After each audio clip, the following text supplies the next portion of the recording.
Welcome to Everyday Martial Artist, a weekly podcast where you'll join me, Brian Doucette, as I interview a different martial artist each episode and hear their story. Some guests you may have heard of, and some you probably haven't. Be sure to subscribe where all your favorite podcasts are available. Also visit our website at everydaymartialartist.com. If you're listening for a specific interview, I sure hope you'll stay and check out the other episodes. A very special thank you to Topher Williams for our custom theme music. And now, the newest episode of Everyday Martial Artist. Everyday Martial Artist is brought to you by KOOnline.com for all your martial arts needs. Sparring and safety gear, rank belts, uniforms, weapons, patches, and more. Wholesale supplies made by martial artists for martial artists. Visit us today at ko-online.com. Hello and welcome to Everyday Martial Artist. I'm your host, Brian Doucette, and as we do every Thursday, we're joined by a brand new guest talking about their life and their journey through the world of martial arts and other stuff they've been involved in. My guest today, Sensei William Christopher Ford, has been an actor. He's done stunts, directed, producer, and more. He's been involved in projects such as Knight Rider, The Last Dojo, Karate Kid 3, and many, many more. He's been studying martial arts for almost 50 years and is the chief instructor at the Kaizen Dojo, I hope I pronounced that correctly, in Torrance, California, and he was inducted into the Masters Hall of Fame in 2012. Please welcome to the show today, William Christopher Ford. How are you doing today, sir? Hey, thanks for having me, sir. And if I may, it's actually Kaizen Dojo. Kaizen, okay. It was 50-50. I had them both written down. I figured I'd take a shot on one. So Kaizen Dojo. Okay. Okay. Well, cool. Kaizen is a Japanese word that has come to mean continual improvement. Okay. And it was adopted by the Toyota Corporation for a long time in regards to, how they manufactured their product and how they ran their business. And it was a philosophy that was, very, very deeply taught within the culture of the company. How can we improve? How do we make things better? And I like that word very much. Okay. And when we opened the dojo, it was kind of like, well, what should we call it? And I thought, Kaizen Dojo would be kind of a cool philosophy to base the school on, and not, you can always continually improve every day, right? And as long as people are doing that as students or martial artists or teachers or human beings, then you can't fail. So it's setting people up for success, more so me than anybody else, because if I remember that, I've got to continually improve. That sets the goal for me to work on that, as an instructor and as a teacher and as a human being. So that's how that name came about. Wow. Long story short. Yeah, but great name for a school, though. So what we like to do with all my guests, I want to go back to the beginning. I know I read in your bio you started studying martial arts in 1974, but I want to know what led to that. Where was that first spark? Obviously, back then, martial arts wasn't anywhere near as big as it was. There's not 30 schools in every community and stuff. So how did that start for you back then? Do you remember the old Kung Fu show with David Carradine? Oh, yes. That was the first memory I had of seeing Asian martial arts done, watching that show. That became my favorite show. And it was like that character, Kwai-Chang Caine. He was superhuman to me, set in the Old West and then, on the run. And every episode, he'd have to use his martial arts skills, and he just wiped the floor up with the bad guys, or his stunt double would. That was the first time I'd seen martial arts, and it intrigued me. Now, here in California, there used to be a theme park called Japanese Village and Deer Park, and it was kind of a theme park based on Japan. Okay. And it presented Japanese culture. There was like Japanese dance, there was pearl diving, and one of the shows was karate. So my parents took me to this theme park a couple of times, and we watched the karate show, and it was starring none other than Fumio Demura and his students. Okay. And they performed karate live. It was the first time I'd seen karate performed live. And they did it very theatrically, and it was like watching a fight scene in a movie, and that intrigued me. So now you've got David Carradine as Kwai-Chang Caine and Sensei Fumio Demura, and the seeds were planted. Now, I hadn't been taking karate at that time, but soon afterwards, I was in the third grade, and a friend of mine, and I remember his name. His name was Joseph Hiraoka, and he said, "Hey, I started taking karate at this dojo down the street, and you got to take it too." And he said, "You're getting a little chubby." So he told my mom, he said, "Miss Ford, we already signed him up." And my mom's like, "What?" And she says, "Oh, and Joseph was, he was a little guy, but he was kind of a take charge, bossy kind of guy." Okay. So we go down to the dojo, and it was being taught by a man named Glenn Rabago. And they taught Shorin-ryu karate, which is an Okinawan style of karate. Yep. And of course, Okinawa, as you know, is the birthplace of karate.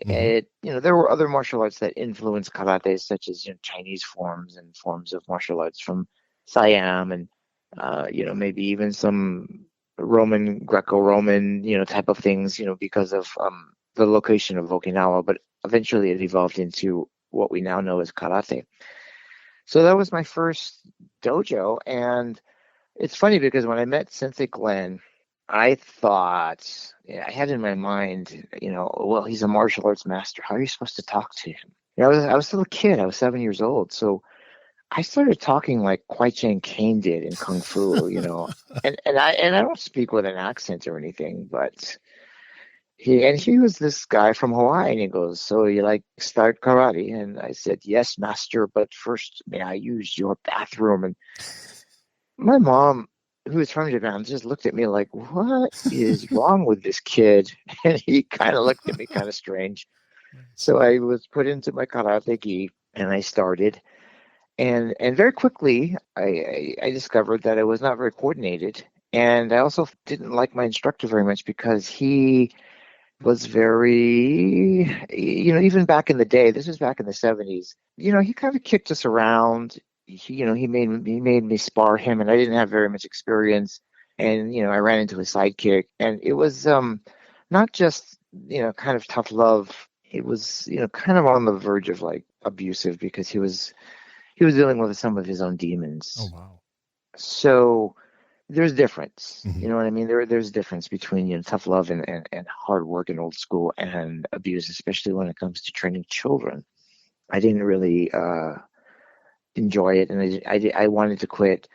But fortunately, Glenn's brother Richard took over the school. Glenn was out; he kind of did his own thing, and Richard took it over. And Richard was much more responsible. He was a great sensei, and he would work us, but he had children of his own, and he never took it anything. None of his personal stuff came out on the dojo floor, and I always felt that, wow, he's great. He's inspirational, and that's who I stuck it out with through Wow. much of my martial arts career. And I got my black belt under him, Wow. Okay. and he was taught by a man named, he had a couple of different instructors, but mainly under a man named Tadashi Yamashita, who was well known as being Chuck Norris's half brother and opponent in a movie called The Octagon. I'm not sure if you remember that. Yes. Oh, yeah. He played Sakura, and he was also the Black Star Ninja in this movie called American Ninja.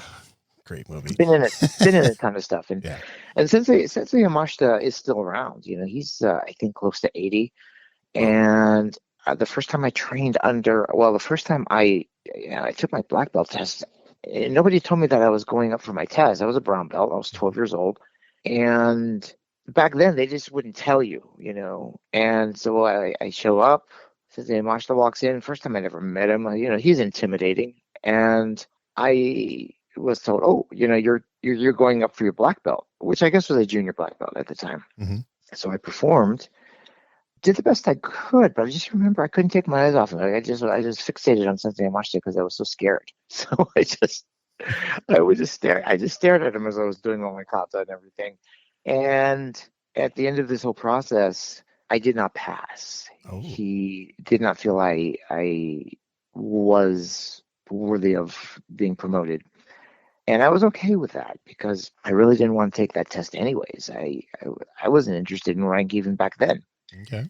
But needless to say, 3 months later, and my mom bugging me and making sure you got to practice, because I think there's a little bit of, Asian honor there, going on. My mom was, felt kind of like a little bit that, there was a little bit of shame and, well, you didn't work hard enough. What did you do wrong? As many mothers, Right. like, oh, well, what happened? Why didn't you do your best? And then when I was 13, I retook the test and I passed. And that was the beginning of really my education started there. Okay. Now, there was one more factor. A gentleman by the name of Bruce Lee, who affected the entire world. One of the most, if not the most influential martial artists in history.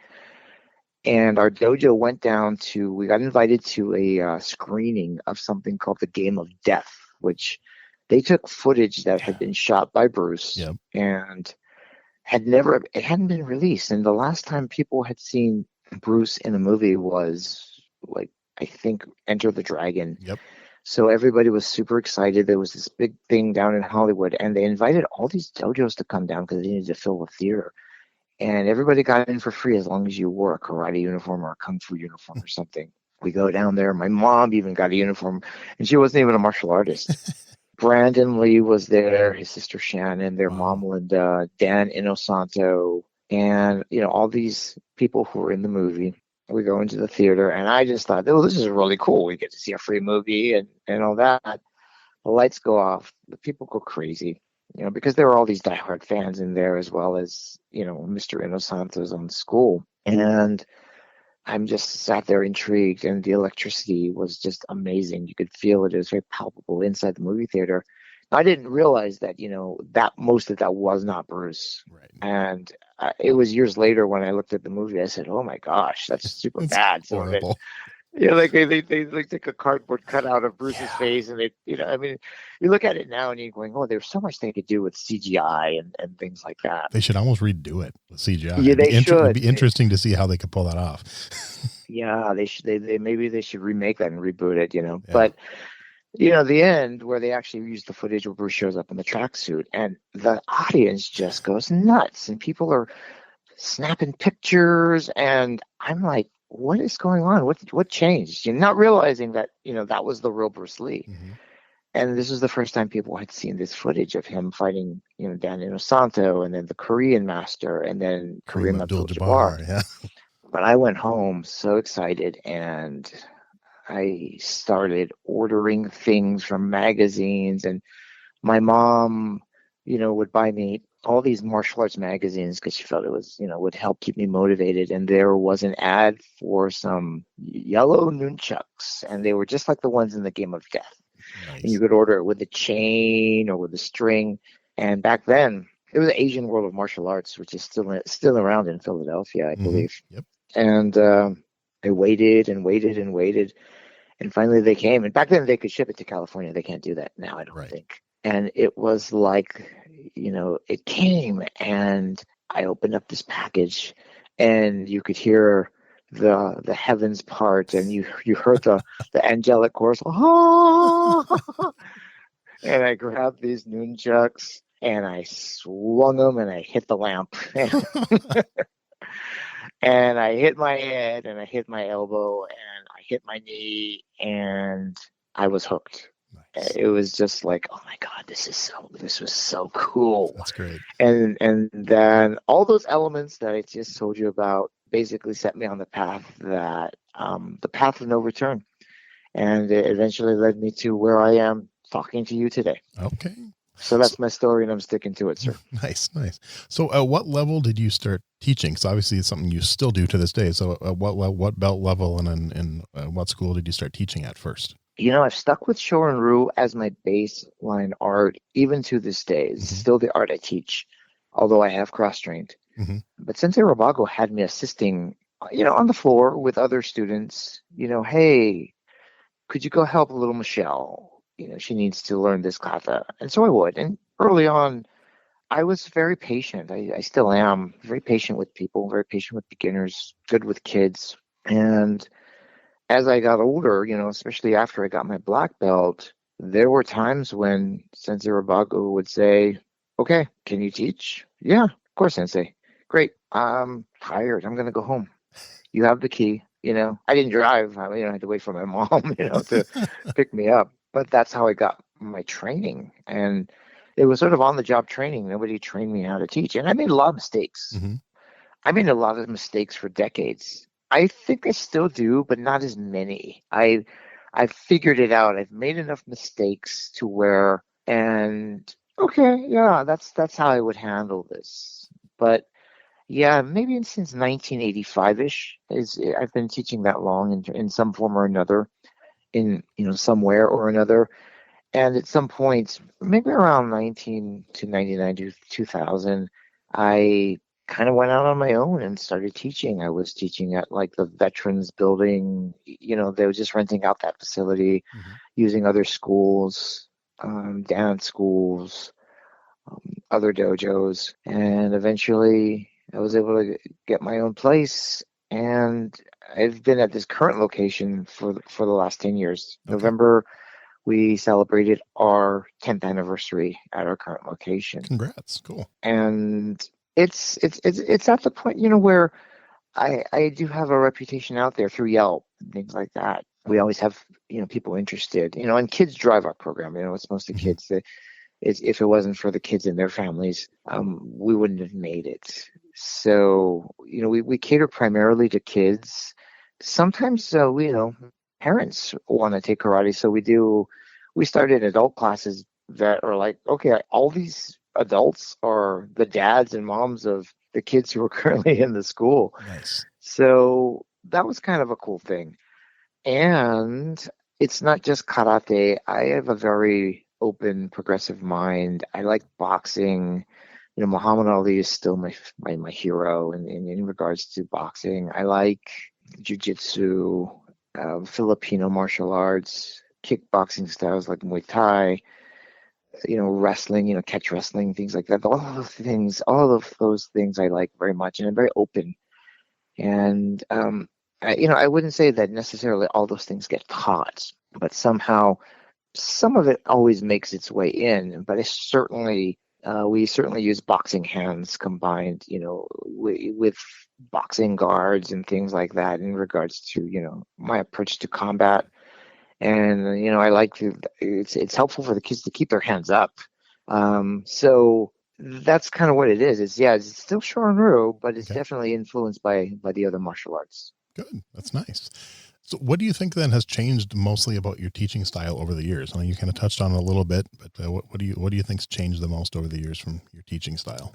Well, I still believe in hard work, but also I think it's important to be able to scale up and scale down, because I have taught people who are 70 years old, and I can't ask them to kneel down or do certain things. So we say, okay, what can you do? What can simulate this? And we come up with a way to adapt it to whatever their needs are. Similarly, I have taught kids who have autism and kids who have Down syndrome, or they may have some sort of physical disability, and being able to adapt the martial arts, the system to so it serves the student. It's not so much a there are some instructors who put money first, and there are some instructors who put the art. And I always put the person first, the student first. The student has to come first before money and before the art. I think that we're here to serve the students, and you've got to be able to make it work for them. Otherwise, why are they doing it? Do you know what I mean? Definitely. Yes. So I'm not a purist in that sense. It's, what's best for the student? Now, that doesn't mean that I say, okay, you know what? Go ahead and do a cartwheel, Johnny. It's okay. You can do that in the middle of the form. It's like, well, I still have my tradition. It's like, no, you can do that on your own. But there is a tradition that I adhere to, but it is slightly modified, but not so much that it's like, oh my gosh, what is that? It's not ridiculous. Right. But I definitely have become, and here's the thing, Brian, I used to look at other styles, and yeah, I was open, but I would sometimes be very negative about other instructors and saying, he's no good. What are they doing there? They're and I've come to realize that, what, everybody is doing their best, I think. Yeah, there are some opportunists, and there are Mhm. some people out there who, may not have the student's best interest at heart. I get those. There's always going to be shysters. There's always going to be, charlatans, Right. snake oil salesmen and women. However, I think I've become a lot more open in regards to, what, just because someone's doing it differently doesn't mean you can make it wrong. And if their students are getting benefit and they truly care about their students, and maybe they're not teaching it old school hard way, then who's to say that's wrong? And I've taken some of that approach where, back in the day, 30 years ago or whatever, it would be like, go hard or go home. And my instructor was like that too. And we drove away a lot of people in the first couple of weeks because of our egos, because we wanted to show that we were the toughest. And hey, if you can hang with us, then you deserve to be with us. That's the wrong approach, because those are the people that needed us the most. And we drove them away because we wanted to show how tough we are. So first day on the mat, 100 squats, push-ups till you puke. There is definitely, you can have a class that is a hardcore class where you guys train really super hard and you push yourselves, but you got to do it smart. You have to train wisely, and you want to take care of yourself, your back and your knees, especially because as we grow older, you're going to regret not being able to do that, right? Definitely. Oh yeah. It's like, some of these guys are like, hey man, yeah, I remember back in the day, we used to do it this way. And my question is, okay, what are you still practicing your art now? Well, I would, but my knees and, my back, and because I couldn't practice, I really let myself go. But, back in the day, we did it this way. It's like, well, yeah, but you can't do it now. That's very sad. Right. So that's where I have a different approach. It's like, hey, look, do what you can right now, here in this moment. Adjust it accordingly. I can still kick high. That doesn't mean you have to kick high. Kick to the knee. That's actually better. You know, if you are training to the point, if you hear something pop, that's not good. You can't necessarily work through that. So take care of yourself. Self-care, very important. Okay. That's something I've learned over the years. Good. That's a Now, good thing to learn. now I have a question for you. You mentioned that you did Kempo with Larry Tatum, certainly one of the greats. I've heard his Yeah. name even when I was a kid. And Jeff Speakman, who certainly made a name not only in the Kempo world, but in the movies. I remember seeing The Perfect Weapon. It was just Yes. being like, oh my God, this guy's got the fastest hands I've ever seen in the The world. Perfect Weapon is the reason I moved to California in 1996, actually. Oh my gosh. Are you still in touch with those gentlemen? No, I actually interviewed Larry on my show a couple months ago, I think it was before Christmas. Okay. And I'm going to be interviewing Jeff. We haven't scheduled a time yet, but Oh, that's terrific. yeah, I'm glad that they're still into contact with you. I mean, I unfortunately didn't get to. I didn't really stay in contact with Jeff. I only trained with him a few times because I specifically moved to an area where his school was, and when I got there, he had moved his school. So I only got to go to his new school a couple times, and then Larry's school was about 65 miles away. So I had a local school I was going to, and then I was able to go to a couple, handful of classes with Larry. But I did stay in touch with Larry over the years, and we had some local Kempo stuff going on, and whenever I think someone's might be a good Kempo instructor, he's one of the first people I will call or email and say, hey, do you know anything about this person? Are they legitimate? And he's always been cool about answering my questions. So. Well, that's great. And, Kempo is such it can mean so many different things, when you say Kempo, because, there's an old school meaning of Kempo. There is American Kempo as created by, Grandmaster Ed Parker. Mm-hmm. It can mean a lot of different things. Yeah. So sometimes people think Kempo and they automatically think, oh, you mean Ed Parker's Kempo. Well, maybe, but not necessarily. Yeah, it could be Tracy Kempo, or Shaolin Kempo. Could be. Yes. Yeah. It's and stylistically it can look very different also, because people always think of it as using the circular hands and a lot of slapping, and the techniques have certain names, which I think the names are really super cool, and it helps you remember stuff, but I think that definitely Mr. Parker, he's iconic, and he changed history in regards to martial arts. My own former master, Master Tadashi Yamashita, who I have not seen, or trained with in 10 years, we went our separate ways.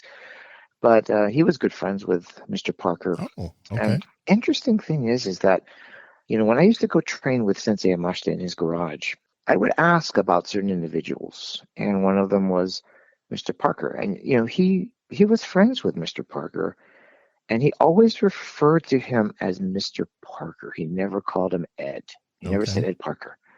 He said, yes, well, Mr. Parker said this. And so I believe they were close, and he also held him in high regard. Okay. I know So, one of the schools I trained at, there was a handful of the guys who were original Ed Parker students that would pop into our school every now and then and train. And when the three of them were talking after class, they always referred to him as the old man. So I'm guessing they knew him very well if they were referring to him as the old man. So I would have never done that. that can be a term of endearment and a term of great respect as well. Yeah, definitely. Because you should always fear the old man who knows martial arts, right? Exactly.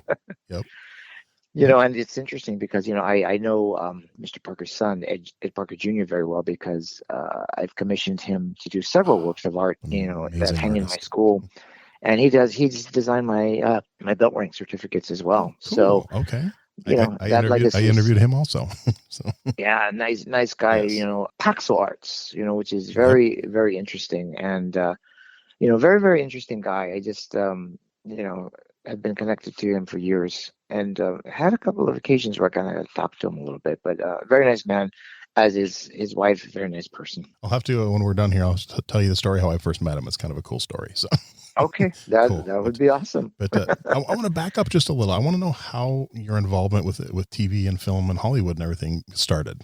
Okay, I was going to a local community college called El Camino College in Torrance, and I was attracted to the acting classes because there were two individuals who influenced my desire to want to be in movies. One was Bruce Lee, of course, and the other was Harrison Ford. I had seen a movie. I saw Star Wars in 1977. I'm talking about it like it's like, hey, have you ever heard of this little independent movie? And you know what? Actually, it was kind of an independent movie back then. You know. So I saw Star Wars in 1977, and it changed my life. And the character I wanted to be was Han Solo. He had the cool ship, and I just was like, oh my gosh, Han Solo. And then he did Indiana Jones, and then so I became a very big Harrison Ford fan, and I wanted to be in the movies. I wanted to be in action films, and so I started taking some acting classes at El Camino College. Now I was very shy also, so martial arts and acting helped me break out of that, and that's when I kind of also fell in love with the art of acting. Going deeper than just doing a fight scene and saying some lines. There's an art, and it's through acting that you get to portray someone else and do things that you normally wouldn't do in your real life, or you might end up in jail. Yep. But so I started to actually legitimately study acting, and then around that time, I picked up a book at the local bookstore. They existed back then, and it was a book on the business of acting. And then I learned about, you got to go get what's called a headshot, and then you got to have, this is what your resume should look like, and you put your training on here. And back then there was a magazine. It was a casting magazine that came out once a week. It was more like a newspaper called Drama Log, and eventually it became something called Backstage West. And you pick up your drama log and you look, and there were parts, and you'd go ahead and get your headshot and put it in an envelope and seal it up and mail it, and maybe you'd get called to do some stuff. And I remember being in bed one Saturday, and my buddy, who I'm still who's still close to me, calls me up and says, hey, they're doing an open call down in Burbank for something called Karate Kid 3. And I'm like, okay, Karate Kid, they're doing another sequel. He goes, yeah, they're looking for the villain. Okay. And they described it as sort of a white Mike Tyson type. So we get into Yellow Camaro, we drive down to Burbank, 1,500 people in line, and it's like, oh boy, this is, I don't think this is going to go well. I stand in line. The director, John Avildsen, who also directed the first Rocky and the fifth Rocky, comes out, and he's got his cameraman, also assistant director named Clifford Coleman. And he goes down the line and just says, thank you for coming. Thank you very much. Thank you very much. Thank you very much. And then, kids are just getting out of line. He stops at me, and my buddy's kind of elbowing me in the ribs going, he's coming, he's coming. And I'm just, no, he's not. No, he's not.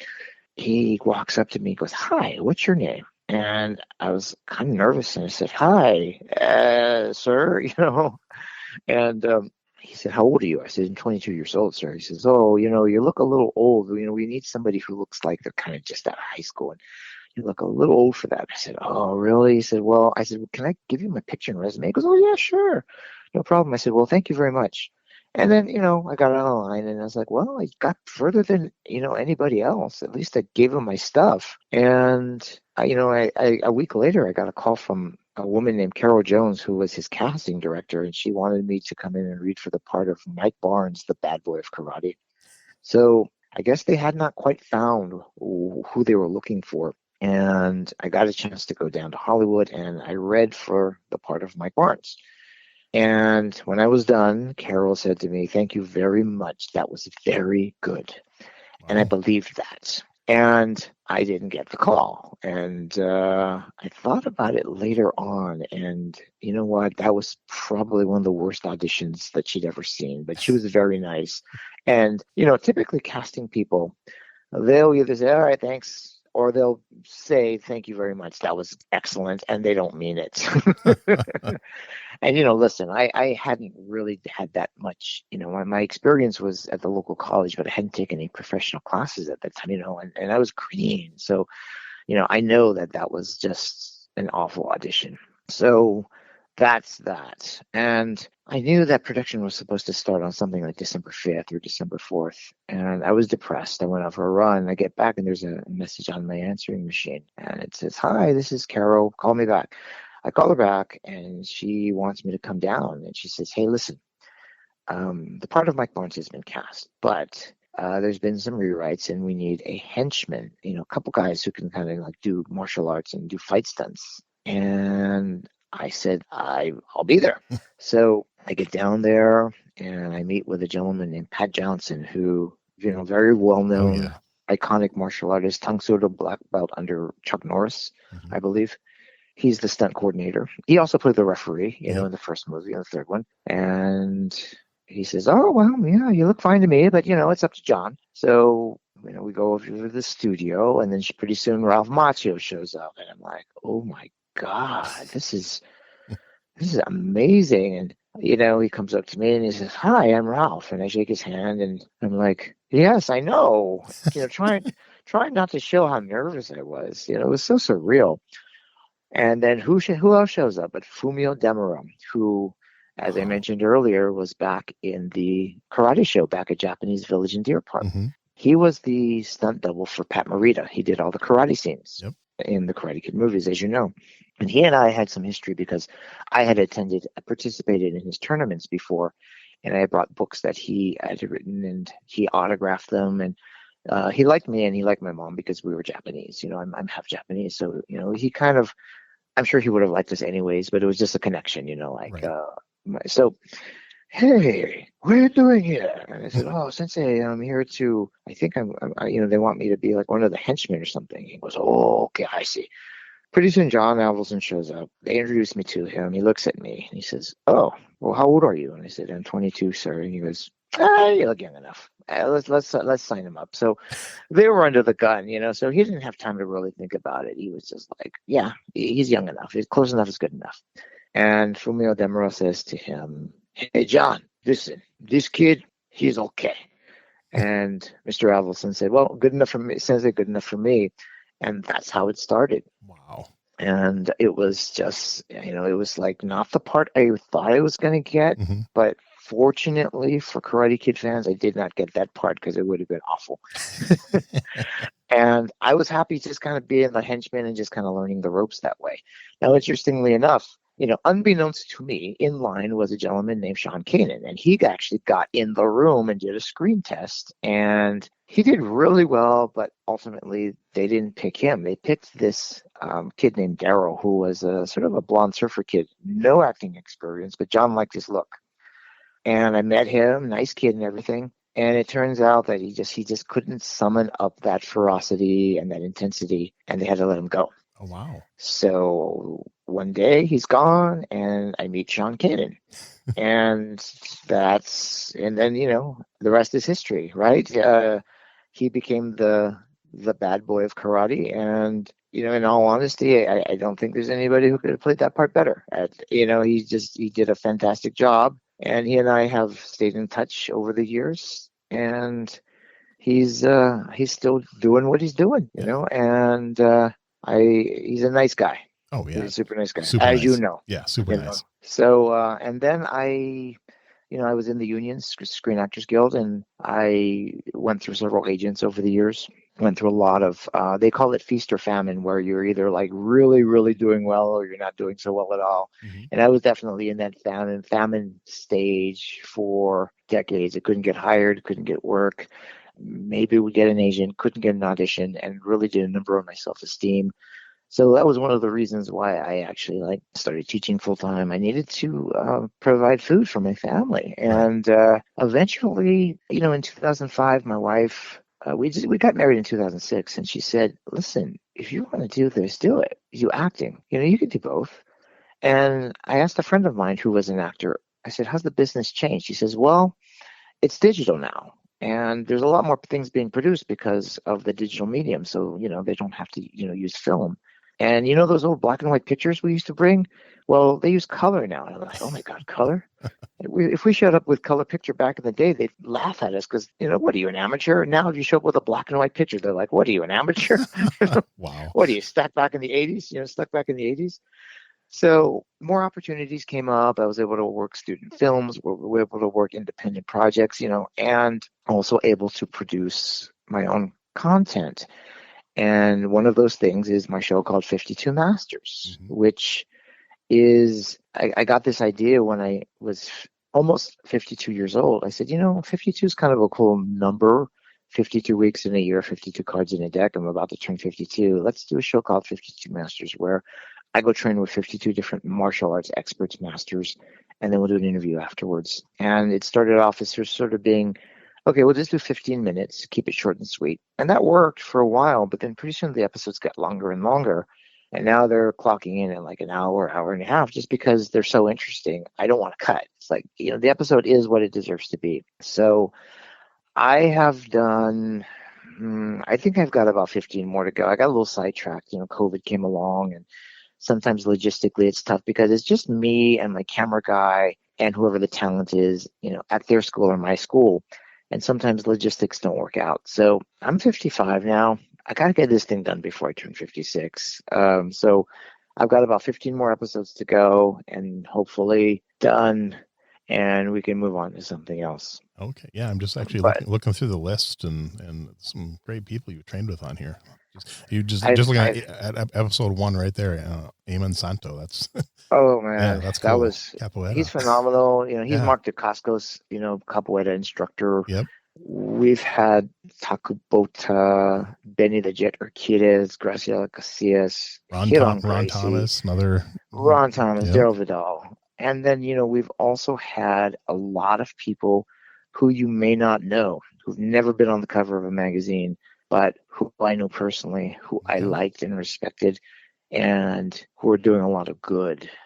And my whole thing is, look, it doesn't matter if you're famous or not. If I like what you're doing and I respect it, I want to participate and I want you to be on the show. And that's part of it too. It's very grassroots. So that's great. It's developed its own following. It's not millions and millions of viewers, but the viewers I have are very loyal and they really appreciate it anytime I put out an episode. And it's very good for the person who's in it. Sort of, it's nice for them to be featured, and it's gotten a lot of positive reviews. Great. That's kind of like the idea I had for this show. The whole idea between this podcast was a mixture of martial artists you've heard of and many you haven't. I just kind of went back and interviewed like my original instructors from, back when I started back in the 80s, and combined it with people who were more well-known, and even, people who maybe aren't well-known, but you probably know something they've been involved in and stuff. And it's the fans really, the listeners really enjoy it, I think. So they like the variety. Who are some of your favorites that you've interviewed besides William Christopher Ford? Well, And I'm just kidding. Just so your listeners know, I'm totally kidding. I'm just making a joke there. well, I've been, like I said, I've been lucky. I've had, cause I've met people just through other people and stuff. And this is like, you'll actually end up being, I think you'll end up being episode 50. So I've been going almost a year. Oh, that's great. Yeah. But I've had number. like, Tom Bleecker was one of my first ones, was amazing. Yeah. I did Herb Perez, Olympic gold medalist, who I've known I met before. One of my favorite ones, and I was so glad I got it. I was lucky enough to interview James DeMille about 6 months before he passed away. Oh my gosh. That's amazing. And I didn't even realize he had passed away. I found out from one of my guests. I was actually interviewing one of my guests, and he brought it up during the interview that he had just passed away like 2 weeks prior. I'm like, what? Yeah. Wow. Yeah. So that one was hard. And like I mentioned before, Ed Parker Jr. Was a great one. I'm trying to think, going through my list here. Michael Dillard was a great interview. CEO of Century and Black Belt. Oh yeah. I've met him in Las Vegas. Yeah, Nice was a guy. fun one. Larry Tatum's was good. Carmichael Simon, if you know who he is, was a top tournament competitor, like NASCA circuit, and he was on WMAC Masters in the 90s. Okay. He was a really good one. I did Cynthia Rothrock was last week's episode. Ron Van Cleef, Sean Kanan. Okay. Yeah. You've interviewed a lot of great people. Yeah. I just did Kathy Long last week. That episode will be airing in a couple of weeks. So yeah, it's been a lot of fun. Donnie Williams is coming up. I'm going to be hopefully interviewing him in the next week or two. And actually, Sensei Demura has said yes. I just haven't been able to schedule it yet. So. You need to get him on the show. I've interviewed him for 52 Masters, but I've been sitting on the episode just because I kind of want to save him for like the last 5 that I release. Let the last 5 be sort of like my top 5 favorite, who I feel are like the most iconic and who are truly masters of the masters, if you know what I mean. So I'm trying to get Dan Inosanto and Hicks and Gracie in there, and I've already shot the one with Sensei Fumio Demura, but that was a couple of years ago before the pandemic. So, you can see I'm visibly heavier in the episode. So I may have to film a disclaimer video in front of that going, I was a little heavier back then, just a little bit. You can tell, a little bulkier, Nice. But what you're doing, I think what we're doing is important because, we're capturing history, and, people can look back, especially students of that style and students of that individual, and go back and listen to your episodes, or watch my episodes. It's important. And, it's not just about the technique. It's about, what this person believes and what legacy they want to leave. So I think you're doing very important work, and I'm very, very honored to be on your show. I was really tickled that you asked me. And I also wanted to apologize to you for getting so long. I think I told you initially in the initial contact we had, it's like, you got to kind of bug me because I get distracted. And sure enough, I did, Yep. And I was thinking, wasn't somebody going to get me on a show? And then lo and behold, all of a sudden your message popped up, and it's like, oh yeah. I'm very patient, and I have little little sticky notes. Be like, don't forget to get back with this person in a couple of weeks. And I actually that just reminded me, I have to actually send another message to Simon Ree, because he had said to get a hold of him in the new year. So definitely want to get him on one the of the show. greats, one of the people I admired back when I was doing tournaments. He used to compete too, and him and his brother, he and his brother Philip. Yep. But now he's one of the greats, not only in martial arts but in the stunt world as well. And definitely. They were doing some badass taekwondo back then. Definitely. When you mentioned stunts, another interview I should mention you'd probably enjoy is Rick Avery. I'm sure if you've done stunts, you probably heard of him. Yeah. Oh yes, absolutely. Yeah, that was a really fun interview. And then let me know if there's people that I have connected with that you want to try to interview for your show. I certainly can. I appreciate that. Let me know. I mean, there are a ton of people I know that would love to be on your show. I'm always looking for guest suggestions, and I'll send you my dream list of guests, and any that you could help with, I'd greatly appreciate it. But okay, okay, terrific. Definitely. But so, question I want to ask you, a couple of questions that I ask all my guests, and someone approaches you that they've never done martial arts in your life, and they know you run a school, and they're like, I'm looking for advice. What do I look for in a school? What do I look for in an instructor? And what are maybe some things to avoid? What are just a couple tips you'd give some people? Well, I think first of all, you have to feel like if you have, do you have a connection to this person? Like you trust them.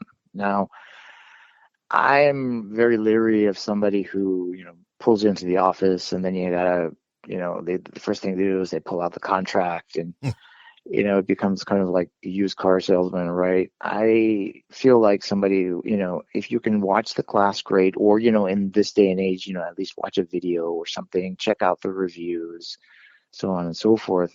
But I feel like it's got to personally, the system that's being taught and the person, if it feels like it resonates with you, that's kind of a good clue. But I think also there are some instructors who almost have cult-like practices, not to the extreme, where they're leading a full-fledged cult, but it can be kind of like that in terms of how they manipulate, how they control people. Right.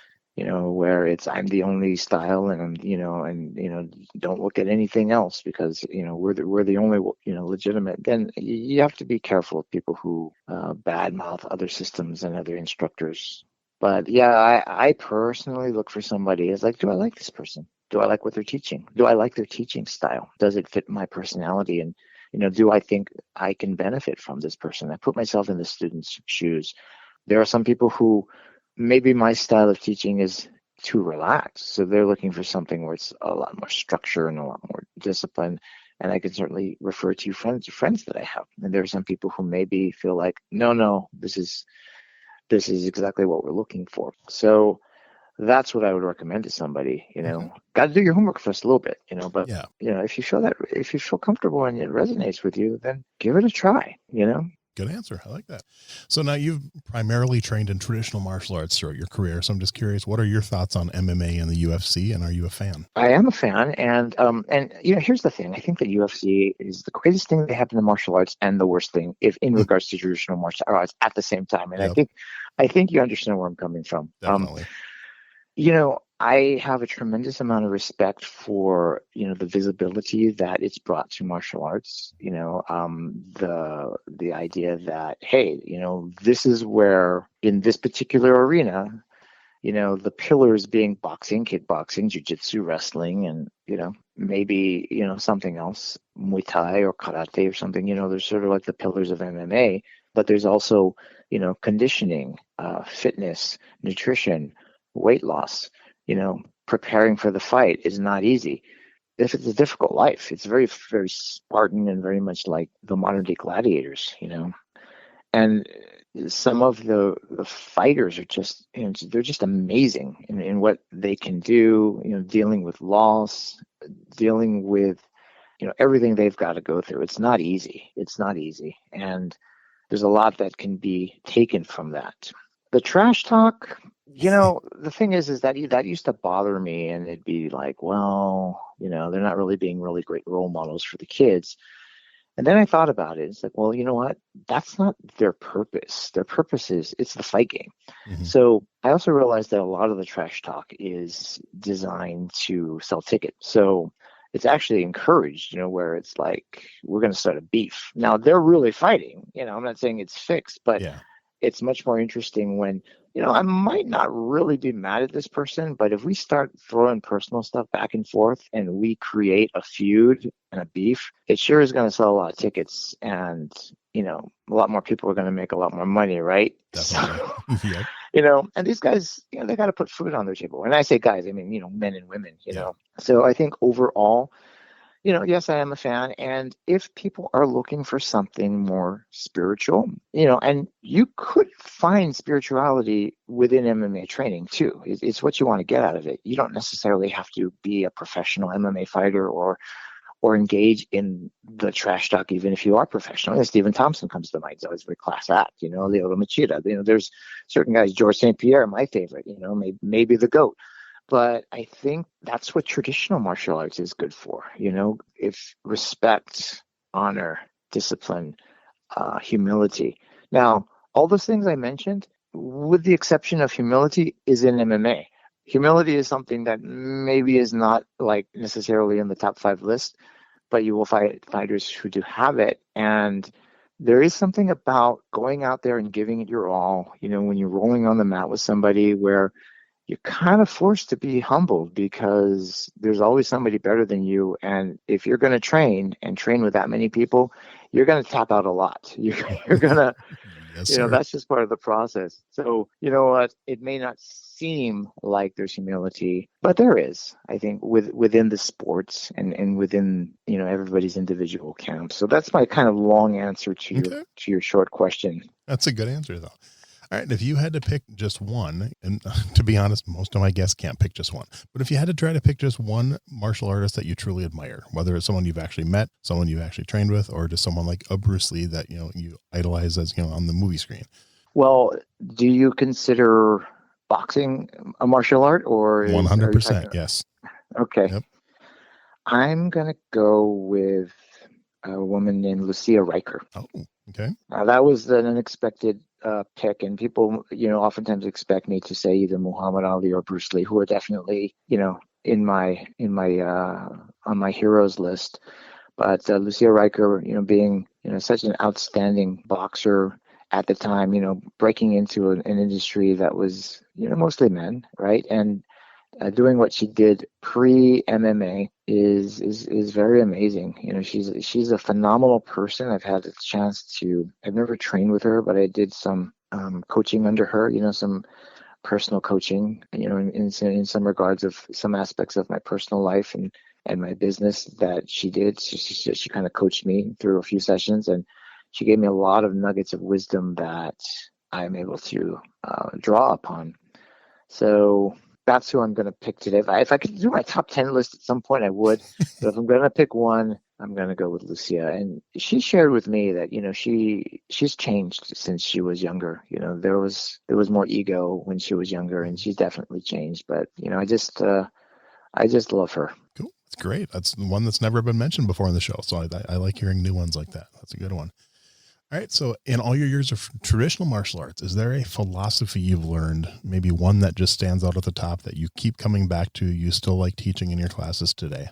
I kind of bundle at least 5 things into one. Okay. One is do your best. 2 is don't give up. 3 is learn from your mistakes. 4, be humble. And 5, have fun. Those are kind of the things. And nice. Respect is really important. Mm-hmm. I think in order to get respect, true respect, you have to give it. And that goes from my side to the kid's side and my side to the student side too. I treat kids with respect. And I'm not like, you have to respect me because I'm the sensei. Respect goes 2 ways. And you give it freely, and you get it back. Not always from the same person, but it always comes back to you. Yeah, that's good. Another great answer. I like that. All right, a few fun ones to wrap it up. Do you have a favorite martial arts book? Favorite martial arts book? I got to put The Book of 5 Rings by Miyamoto Musashi up there. Nice. Great answer. There was also a book by Joe Hyams. Zen in the Martial Arts? Zen in the Martial Arts. I would definitely put up there. It's an easy read, and it's but it's fantastic. It's got many fantastic lessons in there. So, The Book of 5 Rings is a little bit more of a what does that mean? I can think about that. You got to really digest it, right?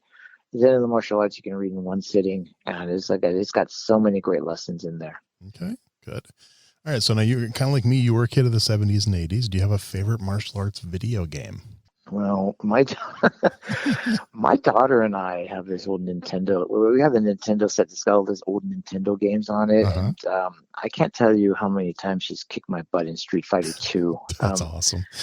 My favorite characters on that are Ryu and Sagat. Okay. And Sagat's the big TIE fighter with the bald head and the patch, and Ryu is the the karate guy, and she typically picks Chun-Li, and for some reason, just 9 times out of 10, she defeats me. And I think that 10th one, she just kind of feels sorry for me, so she lets me win. That's great. So yeah, Street Fighter 2. I mean, I know that's got, more modern incarnations, but I love the Street Fighter world, where Yeah. it's like, it's really like kind of like pre-UFC where it's like, okay, fight, and this style versus this style, and I go to this exotic location and all that, and I love the characters, I just I'm a big comic book fan too, and it Great. kind of just fits into that. Nice. Okay. All right. And for these last two, you can't pick anything you've been involved in, but favorite martial arts TV show? Favorite martial arts TV show? I gotta think about that one. I mean, yeah, you can go back to the old Kung Fu show. I thought there was something more recent that I saw that was like, wow, that's really great. Done a lot of good And stuff I'm lately. not, I don't include, Cobra Kai because I'm connected to that, universe, Right.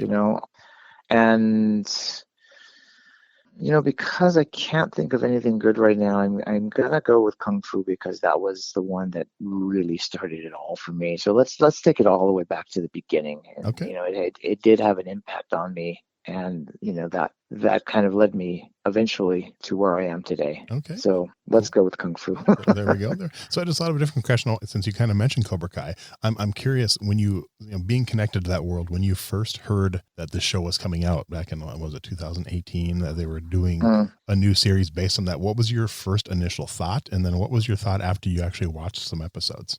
Oh, I rolled my eyes. I was like, "Oh boy, well, this is just what we need. Another reboot." Just like all these other movies out Yep. there. It's like, oh my God, yeah, there's nothing original anybody can come up with, right? And people are saying, "Oh, have you seen Cobra Kai? I've seen Cobra Kai. It's really good." And I'm just like, please, you know.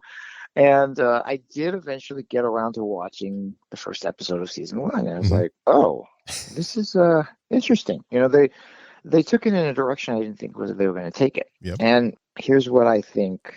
My honest thoughts on Cobra Kai is that the creators are fans and they respect the fandom and they respect the original source material. Yes. And they've been able to dimensionalize it in ways that are really super creative and super clever, which have been unexpected. So there have been a lot of really kind of interesting, cool surprises.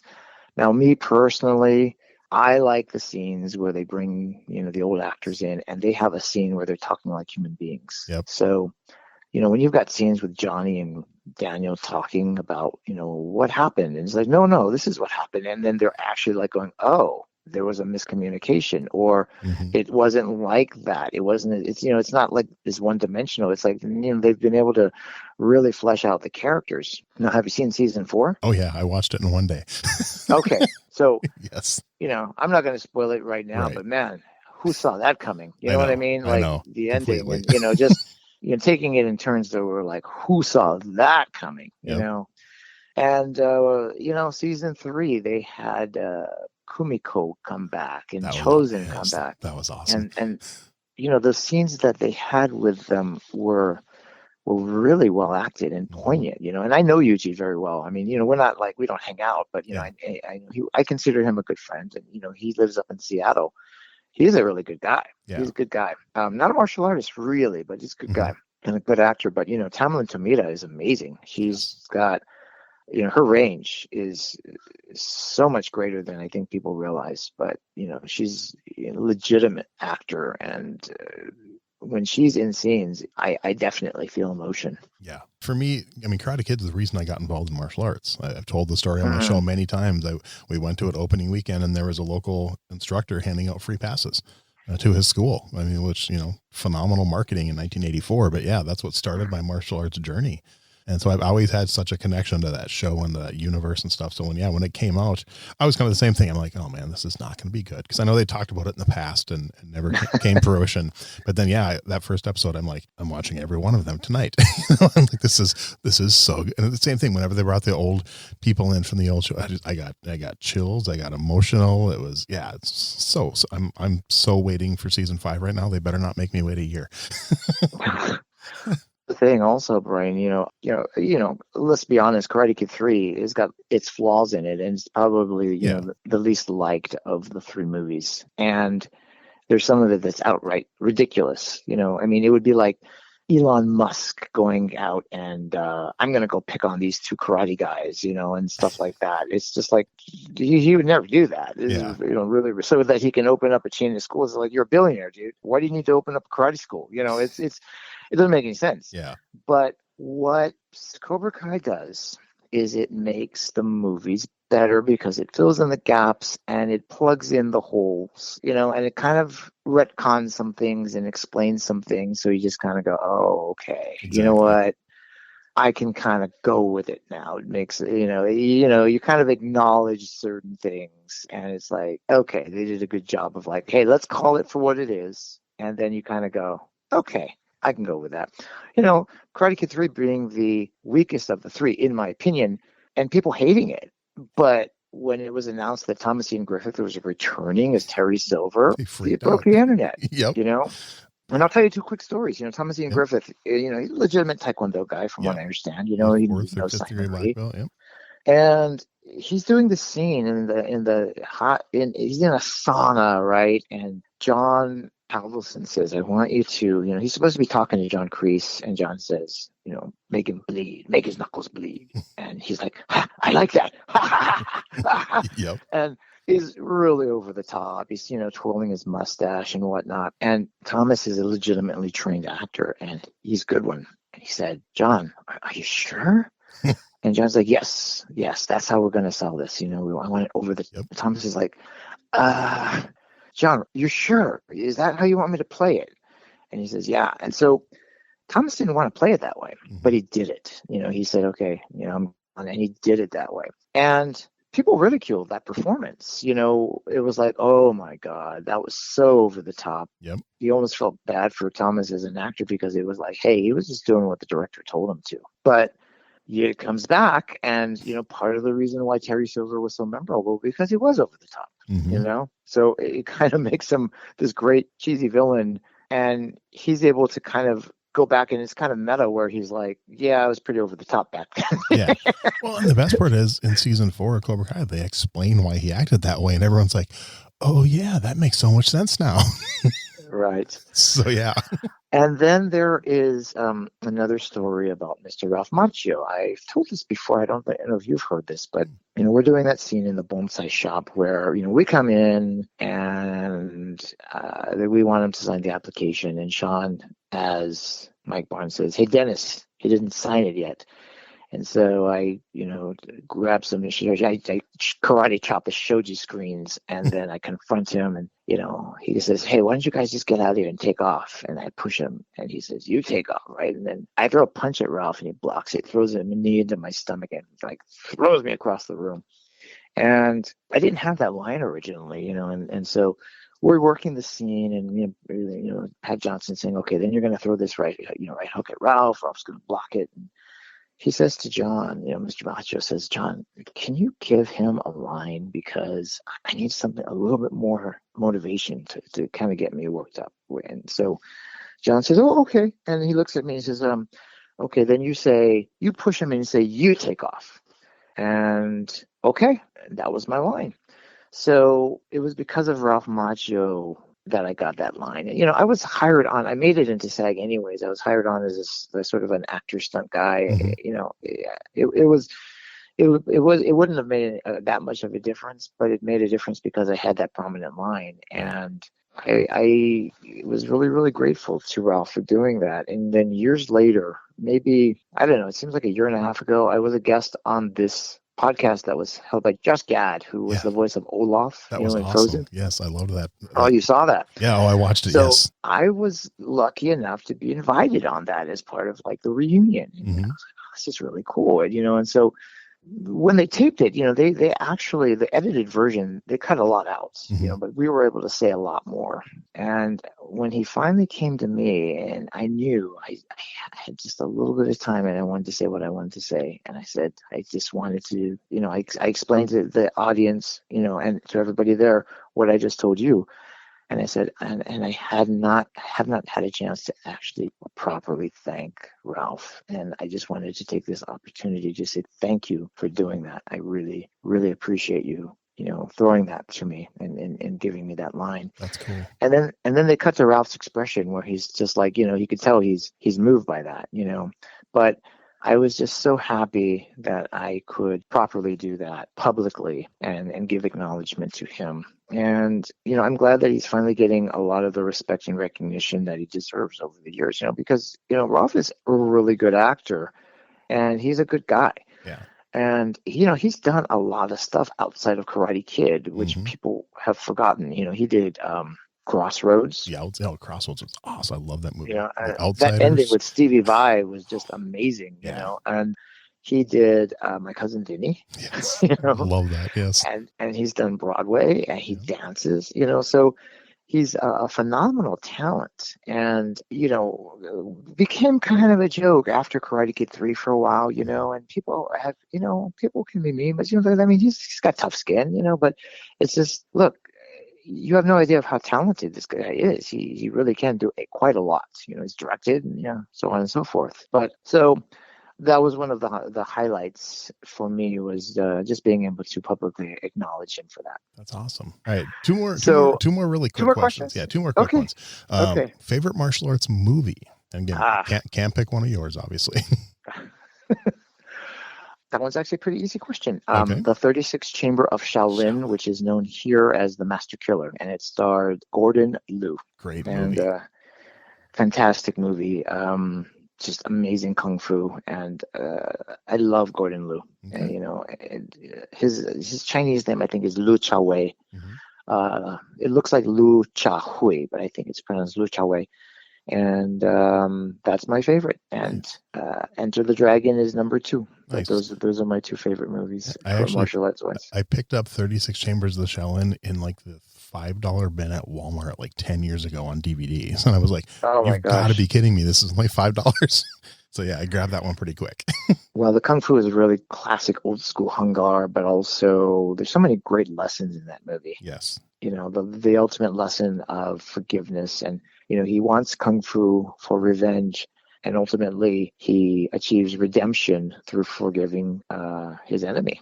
Forgiving. He evolved to that point where he actually, that is the 36th chamber. The enlightenment. I just love that. And final question. This is the one I just recently added to start asking.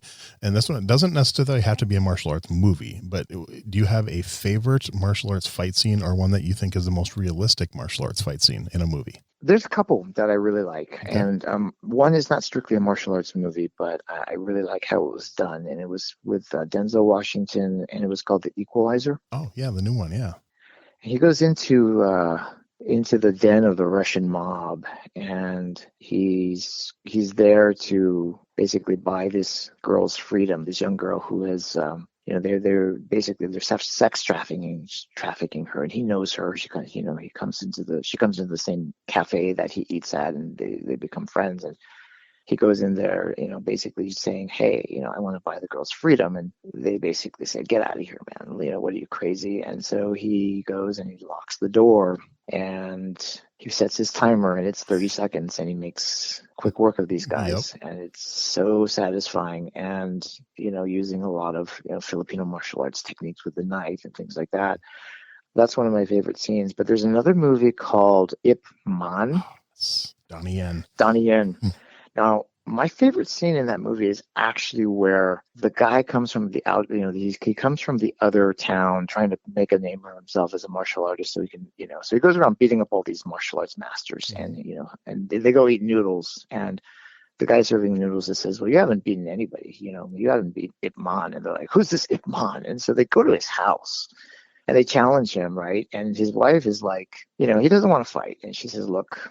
The guy insults him and says, "Oh, maybe your wife, is more able to handle things." And she looks at this guy and she's like, "All right, teach this guy a lesson, but don't break my furniture," And he just, all of a sudden there's that turning point, and then he just schools this guy, and it's so beautifully choreographed and beautifully shot, and I can just watch that scene over and over again. It's just it's so good.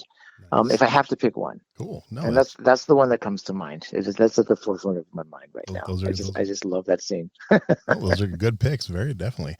Well, I just want to thank you, man. This has been so much fun. I've loved hearing your story and your background and everything. And I will put links for any of your stuff you want me. I'll put a link for your school, for your IMDb page, definitely for 52 Masters. I'll put the link for that because that just looks like a great series. I'm actually going to start watching it tonight. So. Yeah, it's on YouTube. It's also on Tubi, but all the episodes are on YouTube. So if you look up 52 Masters, it's very easy to find.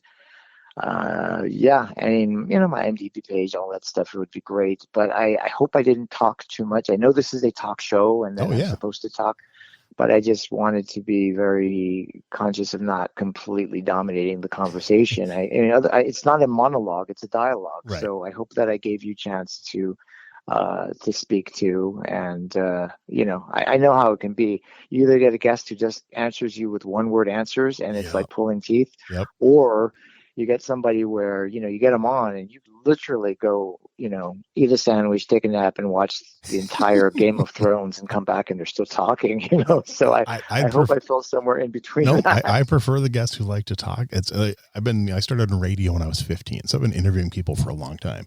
And yeah, you're very good, by the way. Thank you. I appreciate that. That means a lot, actually. And my whole thing is, in my opinion, for a good interview, they should hear the interviewer's voice maybe 10 to 20% of the time and the guest voice 70 to 80% of the time or more. It's supposed to be about the guest and hearing their story and stuff. And no, I thought it was a great interview. I really enjoyed it a lot. It felt like we hit that ratio. So as long as you're happy and if that was great, I felt very comfortable. And I think that you are a great interviewer. I can tell that there's interest in your voice and you ask very good questions. And it seems like you are very actually genuinely interested, and I've interviewed with quite a few people, some of them great, some of them, are maybe just starting out, some fans have interviewed me and they're not quite as polished. So they ask a question and then it's sort of like, it's almost like they're kind of like reading the question.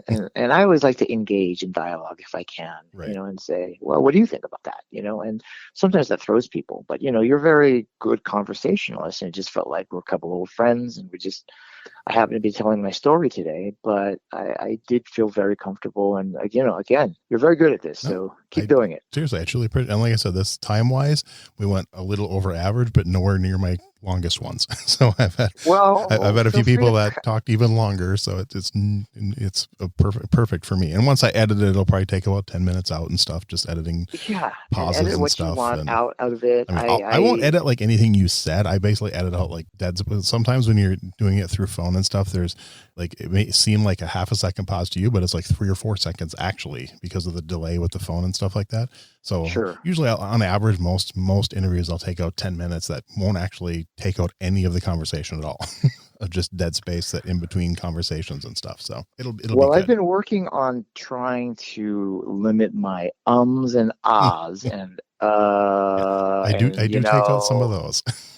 So I know it's inevitable and there's always going to be some of those because that's just natural human conversation, but I am aware of it, much more aware of it now than when I first started. So I try to limit the number of times you have to take that out. Oh yeah. And I think at one point I did hear my dog barking in the background, so I'll have to edit that out too. So no worries. No, it's all good.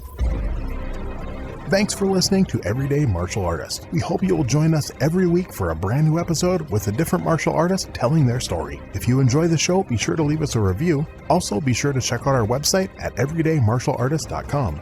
There you can find all of our episodes and contact us to suggest guests and ask questions. Again, thanks for listening to Everyday Martial Artist, and we'll see you next week.